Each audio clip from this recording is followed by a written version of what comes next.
未來施政之路只會更崎嶇，呢個就係即係肯定啦。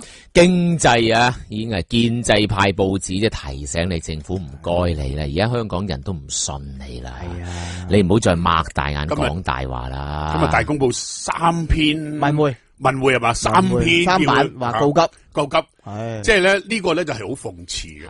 你已經有咗絕對嘅控制權，你仲夠級，而且咧你已經將香港嘅大眾變成一個弱小群體，你仲喺度欺詐我哋嘅弱小群體，仲話要救急，喂，你真係離譜啲啊，大佬！頭先你講呢一句咧，就係話你已經你諗下，功能界別16票自動當選，功能界別日後嗰35席。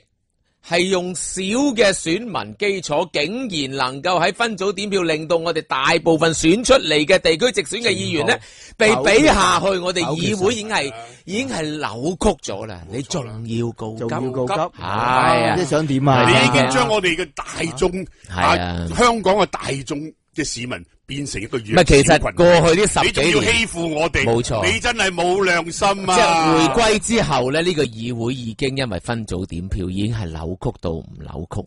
唔該大家。佢哋本身係扭曲咧，我哋亦唔可以怪佢扭曲。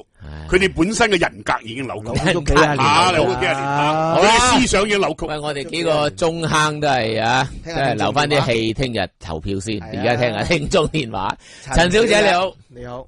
早晨啊，各位。早晨，點啊？係我有幾個建議。第一咧就係，我覺得你哋都唔需要花太多時間講反國教，應該係講點樣有咩方法反國教。有邊啲候選嘅議員係真係有能力係幫到市民做到嘢。我自己嘅意見就係，如果有一班泛民佢哋曾經出嚟話會用私人條例草案，好似即係你頭先啱啱都講啦，分組點票喺呢一個會否決㗎？係咯，係啊，分組點票基本上所有話要提私人條例草案，心知肚明係必定會失敗。我哋做選民唔想再見到喺呢個議會入邊係經常失敗。我哋要一啲議員係可以成功，例如人民力量，佢哋曾經拉布幫咗我哋好多網民，網絡23條嘅時候，大家都好驚喺 Facebook 度 share 嘢，係會被拉。有邊個出嚟做嘢啫？黃毓民咯，長毛咯，大狗咯。即係你聽埋我講先。咁基本上，我認為大家做選民嘅，我諗係聽得你哋嘅台嘅，都會支持反國教噶啦。個問題係邊個人真係做到嘢？請大家用雪亮眼睛去投。即係我認為係叫拉布派嘅人，而唔係嗰啲戇居仲出嚟告急。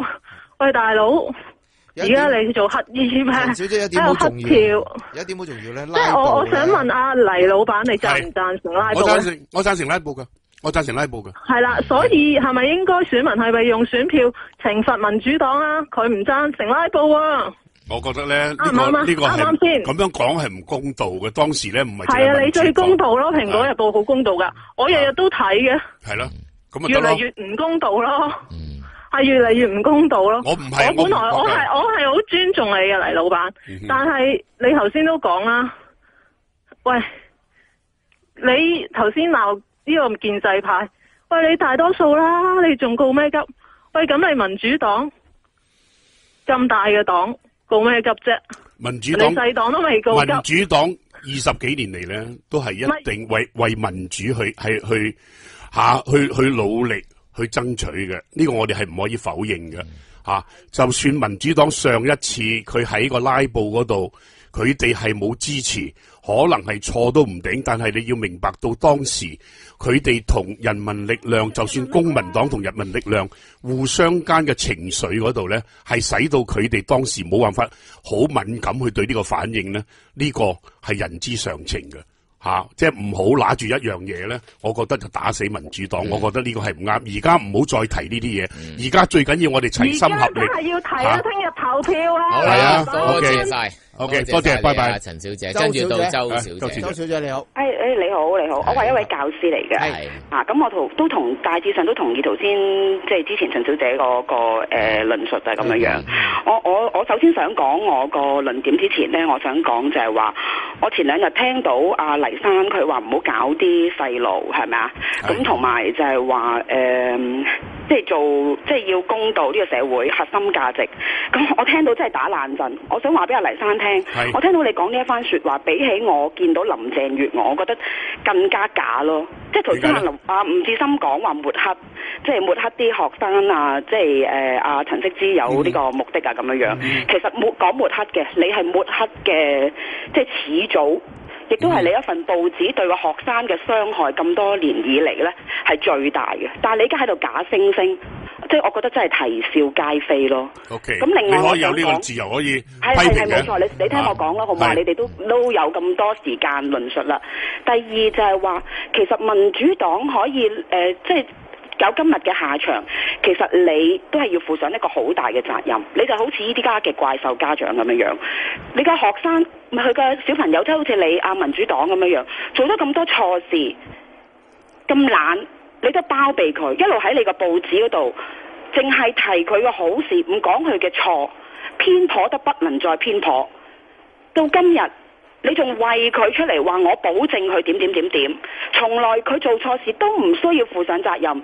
你呢個怪獸家長，仲同佢喺度偏幫好多嘅藉口。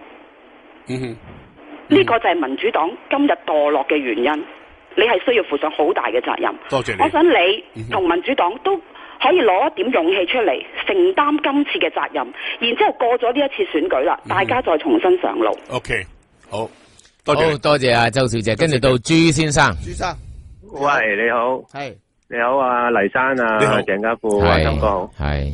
喂，我就唔係好熟政治嗰啲嘢嘅，但我想請教你哋咧，啲人就成日講咩關鍵24席嗰啲，咁其實係數啲咩人嘅咧？其實嗱，其實咧，我哋講緊18、24咧，首先喺地區直選，因為35席。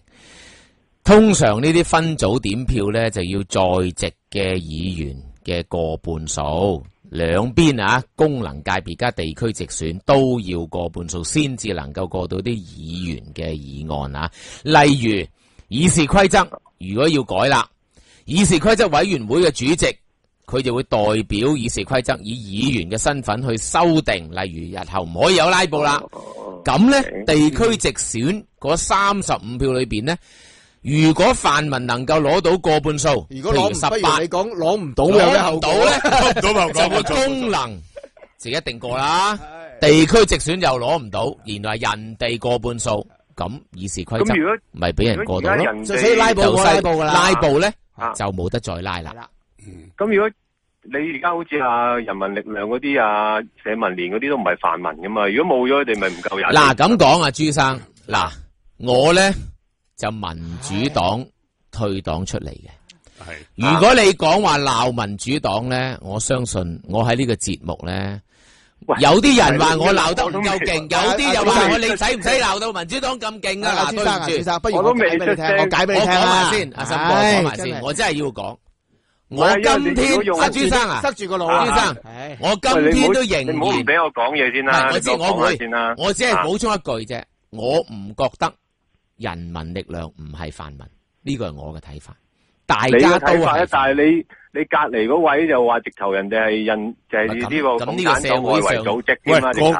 個個都有言論自由嘅，係嘛？言論自由包唔包括抹黑人咧？我唔知喎。咁我覺得咧，我又唔言論自由呢個節目咧，我就唔想喺呢個問題裏邊，因為我同阿大班講咗唔會講呢個事情，但係我係會為自己嘅言論負責嘅。我為會咁講嗱。已經限制咗人言論自由啦，已經咁樣。唔係，我唔想講啫嘛，我負責任噶。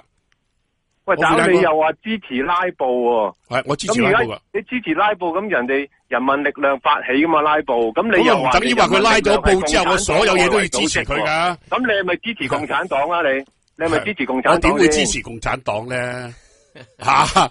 你唔好講到咁極啦。OK， 我諗我哋真係今天喺9月9號嘅前夕，唔好再搞呢啲嘢啦。我哋覺得大家真係應該要係啊，齊心合力係要。當然咧，即係阿肥佬黎過去一啲嘅言論，如果令到你哋覺得喂佢好似好偏見，咁啊真係喂人與人梗有啲偏見嘅。我對黃毓民都有偏見，不過我拉布咧就我即係全力以赴去撐到佢盡。嗱呢個就係公民社會同埋言論自由嘅空間咧，冇錯，大家要互相嘅包容。我哋希望聽日咧，我哋要齊心踢走保皇黨先。有一點好重要，如果直選地區直選18票都攞唔到，係議事規則被修改嘅話，邊個支持拉布都冇用，冇用，因為拉布都冇得拉噶啦，修改咗個議事規則。新聞之後再講下嗰24票有咩意思啦，好嘛？ OK。